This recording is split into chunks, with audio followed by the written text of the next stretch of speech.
নমস্কার বন্ধুরা, আমি আবার চলে এসেছি তোমাদের জন্য আবার কিছু কথা নিয়ে। আর সেই কথাগুলো অবশ্যই কিন্তু ভগবানকে কেন্দ্র করে। যদি তোমাদের ভগবানকে কেন্দ্র করে কথাগুলো শুনতে পছন্দ হয় তো আমার ভিডিওটা পুরোটা দেখো। আর যদি পছন্দ না হয় তাহলে স্কিপও করতে পারো। তো চলো শুরু করা যাক।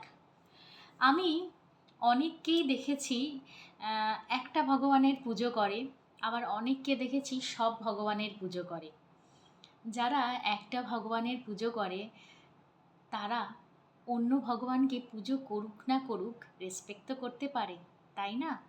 ফর এক্সাম্পল, যেমন মানুষের মনেই কিন্তু ভগবানের বাস, তোমরা প্রত্যেকেই জানো। মা বাবাও কিন্তু ভগবান তুল্য, সেটাও তোমরা জানো। আমি যারা কেবল একটা ভগবানকে পুজো করে তাদের উদ্দেশ্যে আমি একটা কথা বলতে চাইছি। তোমরা কেবল মা বাবার মধ্যে কেবল মাকে বা কেবল বাবাকেই ভালোবাসো, কেবল মাকে বা বাবাকেই শ্রদ্ধা করো। মাকে শ্রদ্ধা করলে বাবাকে শ্রদ্ধা করো না তোমরা? তাহলে ভগবানও তো সেই রকমই, বলো।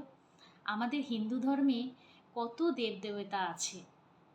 আমি মায়ের পুজো করি, তার মানে এই নয় বাদবাকি ভগবানকে তুচ্ছ নজরে দেখি বা তাদের পুজো করি না, তাদেরও পুজো করি। কিন্তু হ্যাঁ, মন থেকে মাকে বেশি চাই।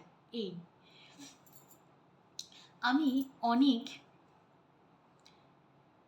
ধর্মাবলম্বীদের দেখেছি, স্পেশালি যারা ভগবান শ্রীকৃষ্ণের পুজো করে তারা কিন্তু অন্য ভগবানের পুজো করতে চায় না। তারা কেবল শুধুমাত্র ভগবান শ্রীকৃষ্ণেরই পুজো করে।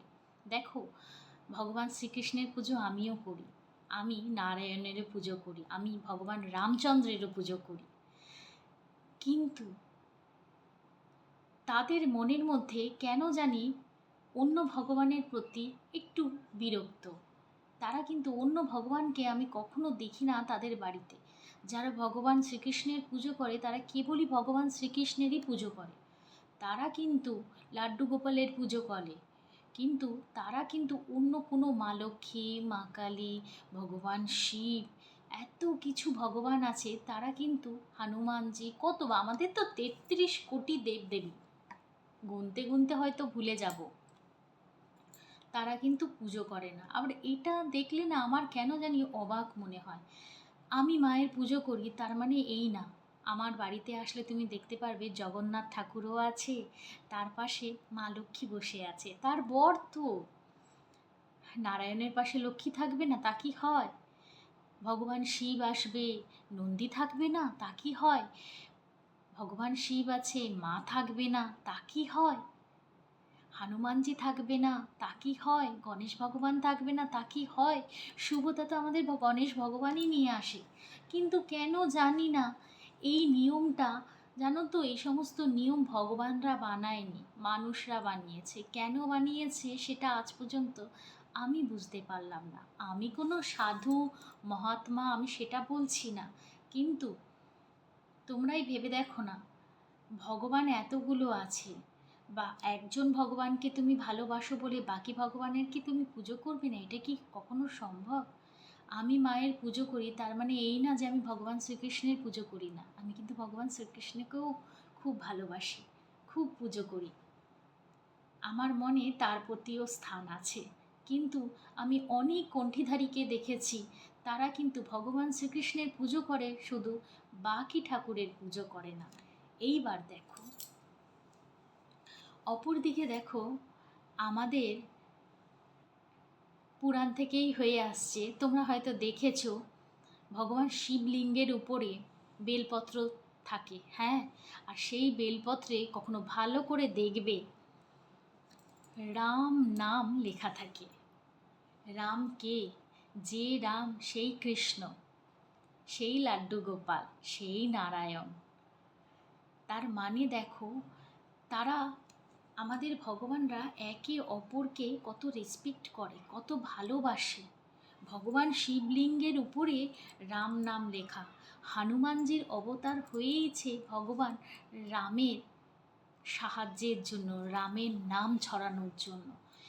ভগবানরা যদি সকল ভগবানকে ভগবানের মতন ভালোবাসতে পারে, রেসপেক্ট দিতে পারে, আমরা তো একটা তুচ্ছ মানুষ, আমরা কেবল একটা ভগবানকেই আমরা রেসপেক্ট দেব, বাকি সকল ভগবানকে রেসপেক্ট দেব না, শুধু ভগবান একটা ভগবানকেই পুজো করব? তা কি সম্ভব? আমি ছোটবেলা থেকে মায়ের পুজো করি, তার মানে এই না আমি ভগবান শিবের পুজো করি না। আমার ভগবান শিব আমার ইষ্ট হচ্ছে, মা কালী আমার গুরু মা হচ্ছে। আমি জানি মা তার স্বামী ছাড়া থাকতে পারে না, মা চায় তার স্বামীর আমি সেবা করি, ভগবান শিব চায় আমি মায়ের সেবা করি। একবার কি হয়েছে, তখন ভগবান শিবের সাথে মায়ের বিয়ে ঠিক হয়েছে। এবার সবাই এসেছে ভগবান শিবের কাছে, শিবরাত্রির দিন সবাই এসেছে, এসে বলছে কার পক্ষ হয়ে থাকবে তারা, তারা বৌভাতে যাবে কি বরযাত্রী যাবে, বৌভাতে থাকবে কি বরযাত্রীতে যাবে। বরযাত্রী মানে ভগবান শিবের সাথে যাবে বিয়ে করতে, ভগবান শিব যাবে মাকে বিয়ে করতে, তার সাথে যাবে।